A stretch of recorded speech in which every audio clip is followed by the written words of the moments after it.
¿La grabaste? No, porque no todo lo hemos grabado, pero hay unas partes de la comedia que Sí, no es sí, Cabrera, y hay otras partes que sí las puedo compartir. Y conste que me Que voy a luego lo callar, vemos. hoy Ahorita no voy a vamos hablar, a lo ¿verdad? que estamos aquí. José. Es la tercera plática sobre el Quijote. Mira, Yo, la firma de Cabrera. no sé, un poco temerariamente, propuse 7, ¿verdad?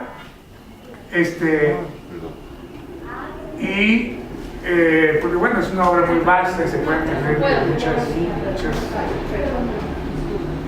El resumen que yo le hacía, tu nombre era Gaby, porque yo doy esas clases por gusto, porque me gusta la literatura y es una forma de compartir. Ya lo había hecho hace muchísimos años, como 25, 30 años que lo hice. Ah, mira, ya llegó. Hola, hola. Hola, buenas noches. Sí. Y lo que hago básicamente es, aparte de hacerle referencia a la obra misma, es tratar de ubicar la época histórica en que se da, la biografía, o sea, los factores culturales, sociales, históricos, ¿verdad?, políticos que pueden ser ilustrativos para y que son razones para entender la obra. Pero lo importante es que sea una convivencia en donde se pueda vivir la literatura, se pueda experimentar, y eso sí es mi mayor desafío. Lograr hacerlo suficientemente interesante y, de ser posible, poético lo que se dice y lo que se presenta, para que se viva literariamente lo que se está. No una clase, pues, ¿no? Una vez explicado eso, voy a ver si es verdad.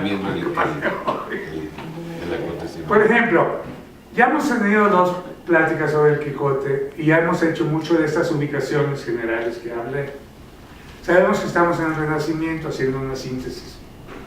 Sabemos que al final del Renacimiento y lo que se considera, que nunca hay una fecha definitiva, el inicio de la modernidad, que muchos factores son los que determinan qué es la modernidad. Bueno, la modernidad, independientemente de los distintos puntos de vista, podemos concebirla como el desarrollo de la actualidad en que estamos. Lo moderno, en frente a lo antiguo, es lo que lo distingue, ¿no? Son las modas o cosas, usos nuevos que traen los nuevos tiempos, y es lo que se llama modernidad. Pero ¿dónde empezó la modernidad que vivimos actualmente? Pues hay un consenso generalizado actualmente, cuando menos, en que con el inicio del capitalismo empieza la modernidad. ¿Qué es el inicio del capitalismo? El fin del feudalismo o de la época medieval. Se acaban los aristócratas terratenientes de alta alcurnia y linaje, que consideran que su posición de gobernantes y propietarios ha sido gracia de Dios, que están ahí por la gracia de Dios, y que las sociedades están a su servicio a cambio de su protección, a cambio de que ellos les den protección y vean por sus cuitas personales. Siempre en su feudo, un buen señor cuida de todos los problemas de sus siervos, no solo de explotarlos y no tener nada que ver con sus vidas particulares. Es otra la dinámica de la época feudal, más personal y más... Pero esa relación medieval se sigue dando entre el Quijote y Sancho como amo y siervo.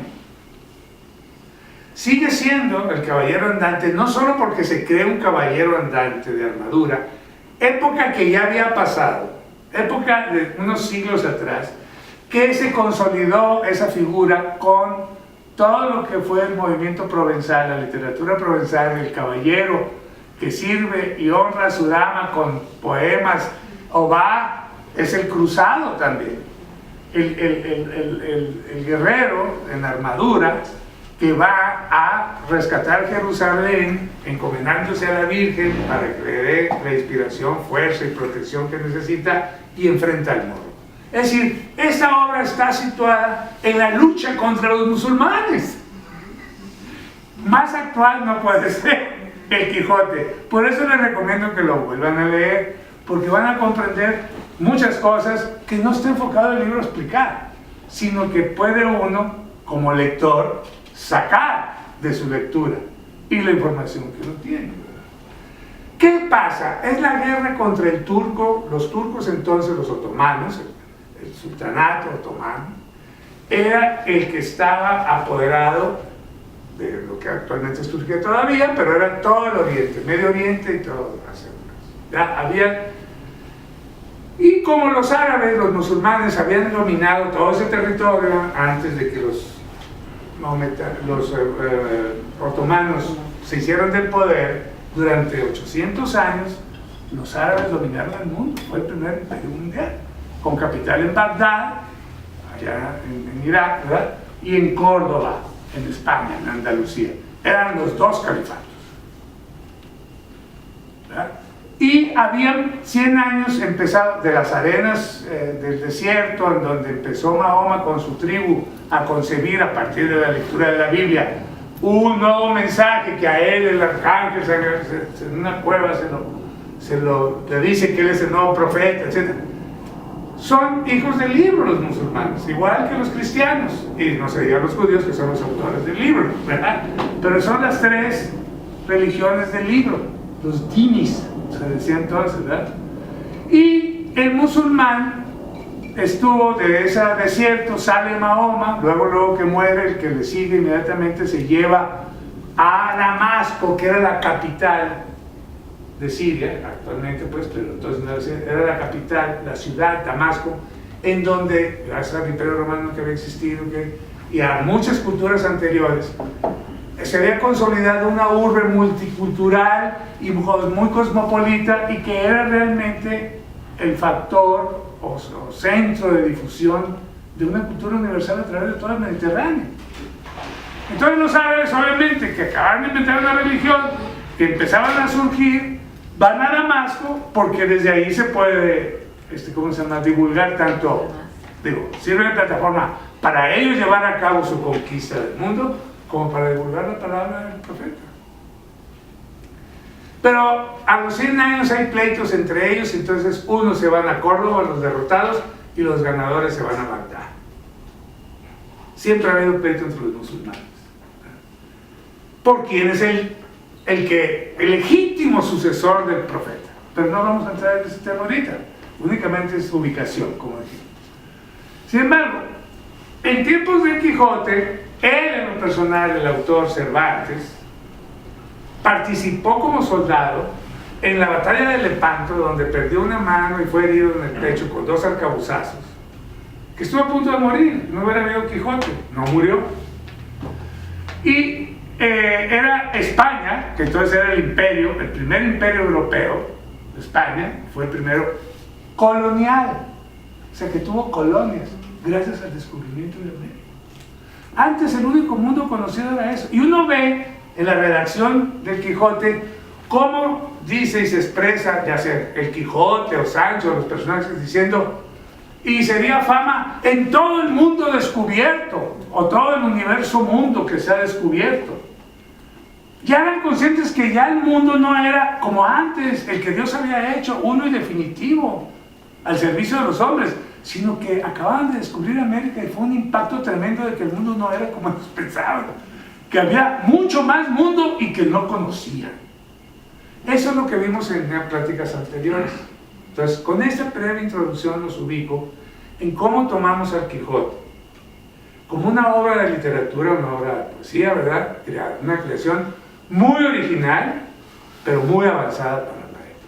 De hecho, se le considera la madre de todas las novelas modernas, porque nadie lo supera. El manejo de tiempos, la fabricación de situaciones, tiene tantos recursos literarios que no hay ningún novelista, todos lo han imitado, todos lo han imitado en mayor o menor medida, ¿verdad? Pero ninguno ha logrado superar como novelista la proeza, estoy hablando del Ulises de Joyce, o hablando de la obra entera de Faulkner, o hablando de grandes escritores pero aún así, sin negar que no valgan tanto su obra, porque hay que darle el mismo valor a todos los que pasan de cierto nivel, pues no cabe duda de que es una obra fenomenalmente actual y moderna. Y fue la primera novela, el que empezó el arte de novelar, como él era consciente.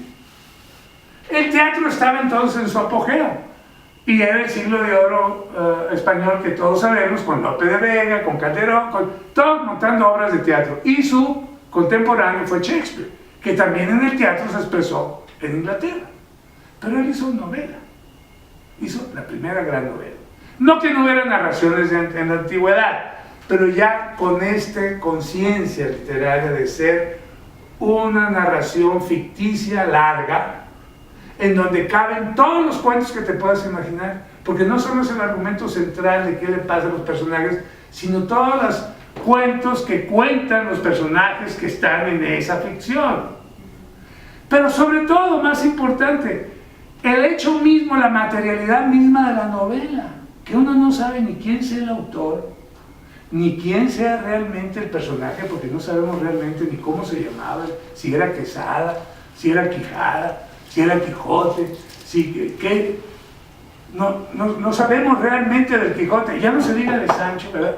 Pero, y de muchos otros personajes que vamos a ver aparecer ahí, nos vamos a asombrar cada vez más de la capacidad que tenía Cervantes, el autor finalmente es real de esta obra, para desdoblarse en tantas personalidades que no hay lingüística más actual, la estructuralista más actual, o los estudios literarios más actualizados, que puedan no admirarse de todas esas capacidades que ya demostró en este hecho concreto que se llama el ingenioso hidalgo Don Quijote de la Mancha, o el caballero de la triste figura, como lo bautiza Sancho. Y que ahí nos quedamos la vez pasada, en donde después de los primeros episodios, en donde está dándose contra la realidad constantemente el Quijote, en su decisión unilateral, arbitraria y muy personal de ser un caballero andante, que como veíamos en esta plática hace dos semanas, es lo que hacemos hoy todos elegimos quién queremos ser, inventamos el personaje que queremos ser, ya nadie se siente que está predeterminado en un rol social o profesional para toda su vida porque así lo quiso Dios, y eso es lo que tiene que hacer y cumplir con su naturaleza, desarrollando esa función para lo que fue creado, como era el concepto medieval antiguo. La modernidad implica el hacerse a sí mismo, en que ahora vámonos a ver la aventura, a ver quién somos y a ver cómo es el mundo, no solo quiénes somos nosotros, qué es este mundo. El conquistador, que es la otra figura junto con ¿cómo se llama? El caballero andante provenzal, y el cruzado que va a rescatar Jerusalén. La otra figura es el conquistador, que acababa 100 años atrás, es en 1605 que se publica la primera parte, 110 años atrás descubierto América por Colón, y 90 años atrás acababa de conquistar Tenochtitlán Hernán Cortés. Y en aquella España, claro que se sabía de esos hombres que podían ir a mundos fabulosos, que se contaban ciudades de oro, monstruos, todo tipo de fábulas de acá, donde había realmente desfiladeros, desiertos, montañas que jamás se ven en Castilla, que es una tierra polvorienta y pobre, en donde todo aquello, selvas, donde puede ver una selva en Castilla, ¿verdad? El bosque donde vamos a ver hoy al Quijote y a Sancho y a todos los personajes metidos en la Sierra Morena, que aquí es muy interesante porque hablan de la Sierra Morena, que existe realmente, estamos hablando del territorio habitado por donde está ese lugar de la Mancha de cuyo nombre no quiso acordarse Cervantes por no ubicarlo en ningún lado. Están los alrededores cercanos de Toledo. Toledo era la frontera. Toledo era la ciudad, como vimos aquí en otras pláticas, donde se tradujo todo ese acervo cultural árabe que se había acumulado durante 700, 800 años. Ahí la filosofía griega, las obras de literatura griega, las mismas desarrollos científicos árabes, desde la álgebra, la numeración arábiga, sin la cual, con la romana, imagínense hacer una multiplicación con números romanos, ¿en qué cabeza cabe? Sin los árabes no sería Europa lo que es hoy, ni nosotros hablaríamos como hablamos hoy, que el 30% de nuestras palabras son árabes, ni seríamos quienes somos. Y es impresionante cómo desconocemos quiénes somos o quiénes nos creemos. tipo la locura que retrata Cervantes tomando como pretexto su personaje. Porque no nomás está loco el Quijote, creyéndose caballero andante, que tiene todo su derecho, ¿por qué no? Hoy todo el mundo puede creerse el que quiera. Tienes totalmente libertad. Eso es muy avanzado para hace 400 años. Eso no era así.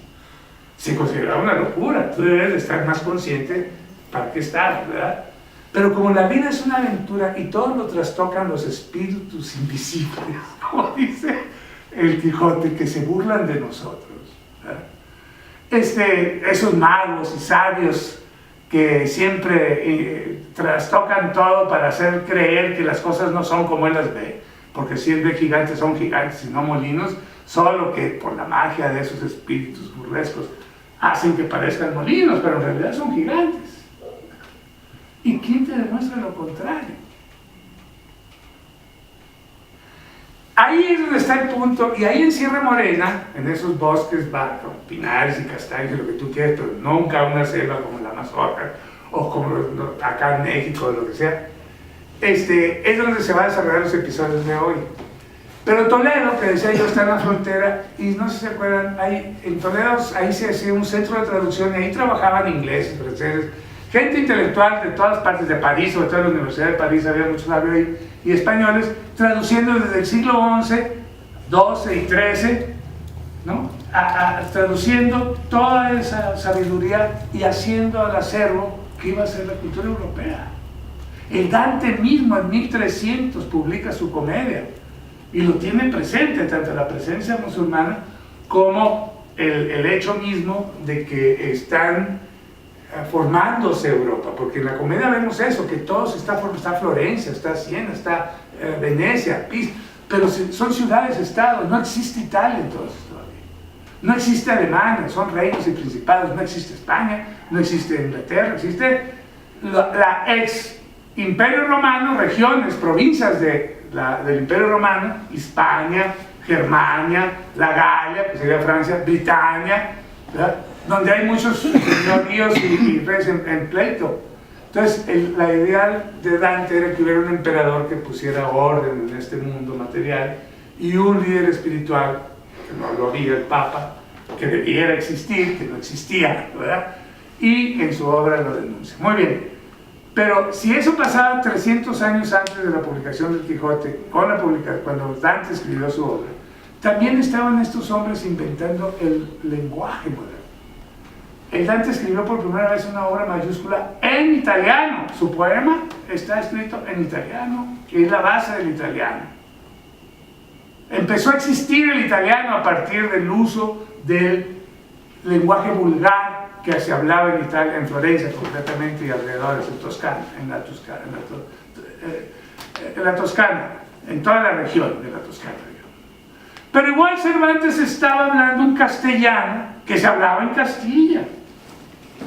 No el vasco, no el catalán, no.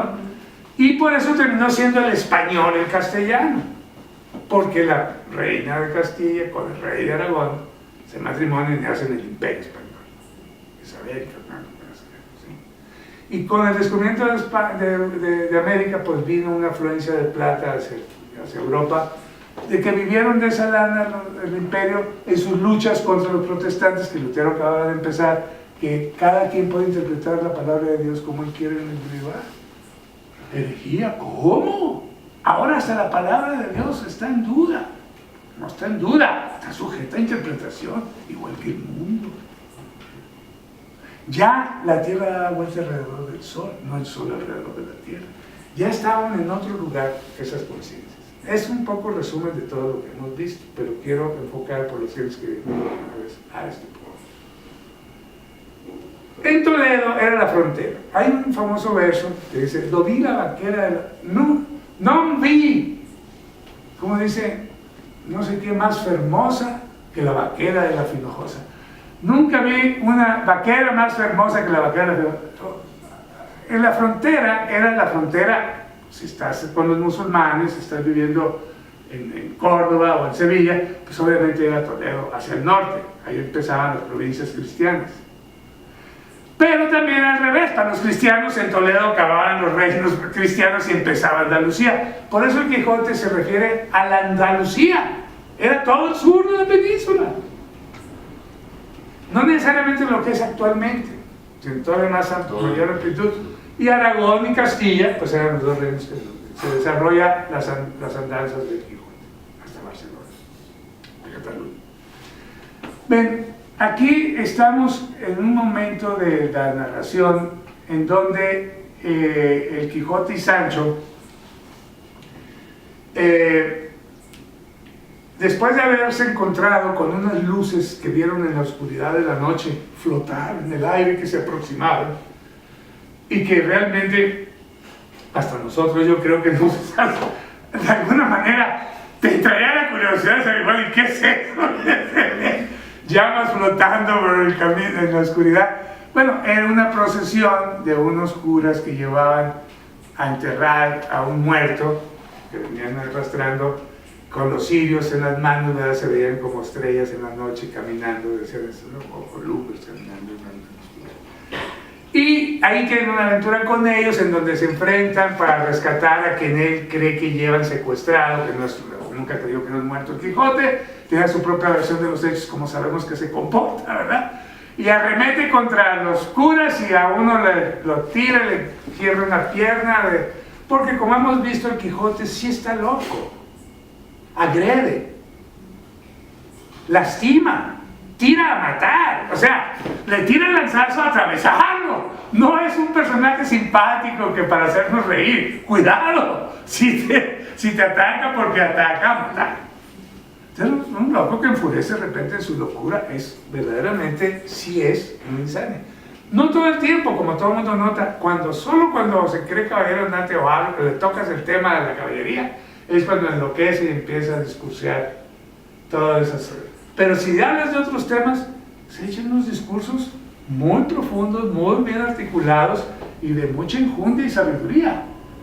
Cuando habla de distintos temas como la cuestión de las armas y las letras, ¿verdad? ¿Qué es lo que tiene más, no importancia, sino como él lo maneja es, ¿qué es más noble? ¿Cuál de las actividades entre las letras y las armas son más loables, pues sus resultados son lo que... Cualquiera pensaría que Cervantes va a hacer una argumentación en boca del Quijote a favor de las letras, ¿verdad? Pues no, porque las letras se consideraba profesión de clérigos. Eran buenas para conseguir chamba con la iglesia. Los curas y los frailes y los ¿cómo se llama? Monjes, ¿verdad? Y las armas, esas sí te podían dar, si tenías un señor, que tuviera un señor de la guerra suficientemente potente, que triunfaras junto con él, pues podías esperar buenos premios y buenas recompensas de sus servicios, y la nobleza de defender ideales. Y como él dice, su argumentación es que el fin de la guerra es la paz, y no hay nada más deseable que vivir en paz. Porque si ahorita nos quejamos de la matazón constante y cotidiana, entonces así era también, una matazón constante y cotidiana. En eso no hemos cambiado mucho los humanos, han cambiado los medios de asesinarnos, pero no el hecho de asesinarnos, pero aún así asesinándonos, pues hemos progresado en otros aspectos materiales, tecnológicos y demás. Y eso es muy fácil para un lector actual poder hacer el desdoblamiento, que aunque ya no salgan lanzas, espadas y escudos, saetas o lo que sea, mulas y burros y demás, sino ahora pues coches y aviones y todo. Pero finalmente la condición humana no es eso lo que parece ser lo que le da su característica esencial, pues, ¿no? El capitalismo que entonces empezaba se empieza a notar en la narración del Quijote cuando Sancho le regatea su salario al Quijote y le dice: no, muy bien, claro que me interesa una ínsula y acompañarlo, o como empieza a hablar sobre ya Sancho a estas alturas del partido, cuando se refiere a cosas de acompañarlo para combatir a algún gigante o para llegar a ser emperador, habla en un estilo pretérito como lo hacía el Quijote cuando habla de caballero andante, ¿no? Si facieres tales fechos que en honor te lleven a tener esos territorios como emperador, quiero que olvides lo de la ínsula y me des en tierra firme mi reino. O dice, porque si no llegara emperador, de menos me harán arzobispo. De arzobispo no me gustaría veros, señor, porque ¿qué gana un escudero de un arzobispo? Que nunca he visto que los arzobispos regalen ínsulas a sus siervos. Por ahí va lo chusco, lo que tiene de cómico y que tuvo mucho éxito desde que se publicó el Quijote, aunque eso no enriqueció a su autor, que murió pobre y olvidado. Pero sí tuvo mucho éxito al grado que lo copió Avellaneda y sacó una segunda parte queriendo continuar esa historia, como si fuera otro libro de caballerías, pero nunca tuvo ni los alcances ni los niveles y nunca, por el plagio no funcionó. Pero sí motivó a Cervantes a escribir la segunda parte y gracias a eso la tenemos hecha y completa. Entonces, esa idea de entregarse a los máximos valores de justicia, porque él estaba en la orden de caballería que él imagina, tiene su código. Ser caballero andante significa entregarte, como cualquier voto que haces para una forma de vida, a ciertas restricciones y a ciertas metas, ¿no? El de él era deshacer entuertos o agravios que tuvieran cometido y luchar porque hubiera justicia o atender a los menesterosos y miserables, a los débiles frente a los fuertes, ¿verdad? O sea, es el prototipo del superhéroe actual que, dotado de superpoderes, se dedica un poco a hacer orden y justicia en la ciudad gótica como Batman, o no sé dónde viva Superman, no me acuerdo cómo se llama la ciudad donde vive Superman. ¿Tiene nombre la ciudad de Superman? No, ¿verdad? Yo no me acuerdo, si alguien se acuerda. Pero esos superhéroes actuales de cómic están superdotados. Metrópolis. O sea, Metrópolis, sí. Están superdotados. O sea, con rayos X y fuerza del hombre de acero que vuela.